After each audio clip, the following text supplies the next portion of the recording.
So I ran into this study the other day that I saw on Instagram from MIT.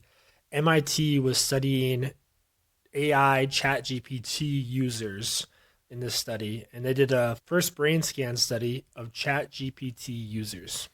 There's 54 participants over 4 months, and so honestly, not a huge sample size yet, but the evidence was telling and honestly a little bit surprising for me. So here's what they found out.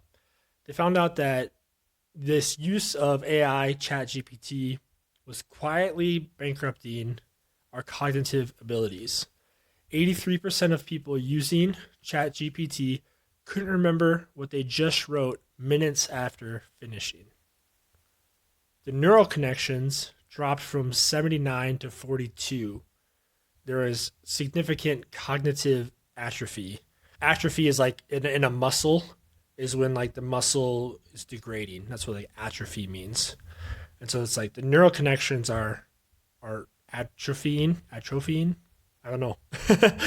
And I don't know what 79 to 42 means, but they were saying it was a significant drop, a noticeable drop. And so this is just a crazy study to run into now that I've started this podcast, because I literally said in episode 1 that part of the way I wanted to do this was to connect more neural pathways in the brain to be more intelligent, to be able to recall things better, to be able to reflect on things well, and to, if you read something, to actually take it in and let it like mean something for you. And this study showed that even when somebody was writing something themselves, they couldn't remember what they themselves wrote. That's even a step beyond what I was originally thinking about of reading or listening to something. It's like, yeah, that's hard to remember because it wasn't your own thought that you were like putting out there. These are, well, I guess the chat GPT is not all your own thoughts. But even with that, like, I don't know, it's just wild to me that 5 out of 6 people weren't able to recall what they just wrote. Now we can joke around about this because sometimes it's like, I don't even remember what I had for lunch yesterday, and it's kind of funny. But again, part of the reason why I'm doing this is because that's actually a little bit concerning, and I personally don't like it. Why can't I remember what I had for lunch yesterday? Obviously, I've had lunch a million times, and it's not that important, but it should be something I should be able to actually recall within 10 seconds. And sometimes I really don't remember. So I think this is just crazy. And the study itself, just for preface and for context, the study actually was not damning AI. It was not saying that it's bad.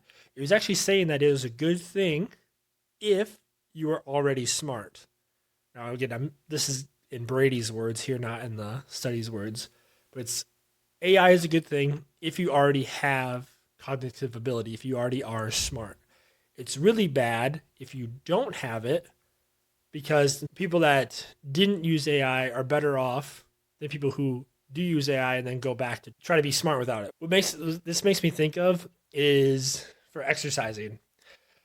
You see those like elite power lifters, the Olympians, the strongman competitions, things like that. A lot of times you'll notice they have like knee braces on. They'll wear belts. They'll get the ankle braces on, maybe some wrist wraps and things like that. And it makes you think, oh, one might think, I should say, hey, they're using all these braces. Maybe I should do that when I start. Note for you younger people or starting to work out more, you should not start working out with braces on. Why? Because your body then becomes reliant on having a brace for stability, for strength. So the reason those big guys use it is because they are maxing out elite fitness. Their joints have been used a lot depending on how old they are and the competitions they're doing. But they're doing it to get that extra 1-2% on game day. Now, it's not advisable for you to use braces when you're training. You want your joints to be able to be stable by themselves. You want to be able to build strength on the little muscles alongside the big muscles. And so if somebody were to constantly be using a training belt and some knee pads and knee braces and things like that, and they were going to competition and they didn't have them, it would be really bad and they'd probably get hurt. But if you are an expert already at weightlifting and are super strong and now you're in a competition, it can be beneficial to use AI. And again, that's what this study was saying, is AI is actually very beneficial if you're already smart. If you're not already smart, sure, it might help you pass that class or whatever, but you yourself are not going to learn anything, and your brain's not going to develop the skills to be able to reflect, to recall, to put your words on a piece of paper or say them out loud. And again, I'm old enough where we didn't have AI, chat GPT in school and stuff like that. And so I still struggle getting my thoughts on a page. I can't imagine now the young kids, if they're just using chat GPT all the time, that they're going to be able to put a thought together in a well-rounded way. So I think, yeah, it's just good timing. Good timing. So this leads actually into, I was talking about exercise, into what I've learned this week. So I have verbally and psychologically, I haven't actually signed up yet, so I don't know if it counts to be say I'm committed yet. But verbally and psychologically committed to doing a Spartan race next spring or summer, whenever the dates fall well with my family and whatnot. But the one I plan on doing is the Spartan Beast, which is a 21K, about half marathon with 30 obstacles. Looks pretty grueling, looks pretty tough, and definitely, obviously, with half marathon, there's going to be a lot of running involved with it too. So, started training for that this week, and what I've learned this week is that running is hard when you haven't done it in a while. Who would have thought, right?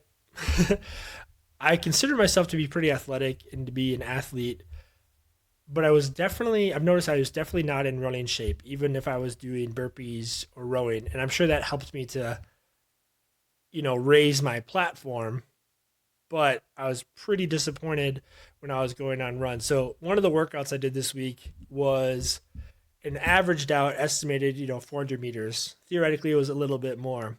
But what I was doing is I would run 400 meters-ish, come back, do some workout stuff, run 400 meters, come back, blah, blah, blah.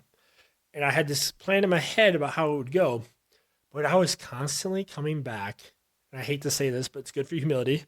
I was constantly coming back from the run in over 2 minutes. Now, granted, I was doing other things in the workout as well, so I wasn't just running, and it was hopefully over 400 meters, but it was about that. So it wasn't that much of a difference regardless. But what I was learning from this is that, wow, this is actually a lot harder than I thought it was going to be in my mind. That's also why you do a training program. You can build up and grow from there. So I'm excited for it. I got something to train for to help keep me in shape and to push me that extra limit. What this makes me think of is, I had this written down here. If somebody's working on being a better, less selfish person, right? It's very actually hard to do that when you're starting out. It sounds like, just like, oh, I'll go for a run. Sounds good. Oh, I'll be a nicer, better person. Sounds good. But these things require a habit to be formed for them to become easier. And I knew this cognitively, but not as much practically. And so when I started running, for example, I was like, oh, it's going to take some time to get where I want to be, which is good, but you got to realize that. And so in terms of somebody trying to be a better person, a more virtuous person, it's got to be built on habits. You don't just become a virtuous person overnight. In fact, virtue itself, the definition of a virtuous person or virtue is a habitual and firm disposition to do the good. So it has to be habitual, has to be a habit constantly, it has to be firm disposition, it has to be like an interior desire, constancy, like you're willing it, and it has to be for the good. And so if you're trying to be a better person, it doesn't happen overnight. It's actually going to take time, which means if you're working on that, you're going to have days, weeks where you're like a phenomenal person doing a great job. And then that one day you're just like PO'd for no good reason. You're just frustrated easily. And that happens in training programs too. So I'm sure as I run more, I'm going to have a lot of awesome days. I'm going to feel like I'm getting faster, better endurance, muscles feeling good. Without a doubt, there's going to be that one day where I'm just like, why am I so slow today? Why am I out of breath already? But I think that's just a natural progression of how these things work. So Again, nothing too crazy probably for you guys today, learning that running is hard when you haven't done it in a while. But the encouragement is to, would you understand that, to grow the habits to be consistent in striving after a goal? Because things aren't just going to happen right away. And if we cheat our way there, going back to the study, it's going to actually harm us in the long run, where maybe we'll get something done faster using something like ChatGPT. Gosh, that's hard for me to say. Or some other assister in life. But if you want to be successful in the long run, you got to do things the right way early on, build up that habit, kind of strain through the muddy, mucky time, and then eventually things will just come naturally. And you'll be a phenomenal runner, you'll be a virtuous person. And then when MIT does a brain scan on you, they'll see that you got neurons firing, baby. That's what we want. That's what we want. All right, y'all. See you next time. God bless.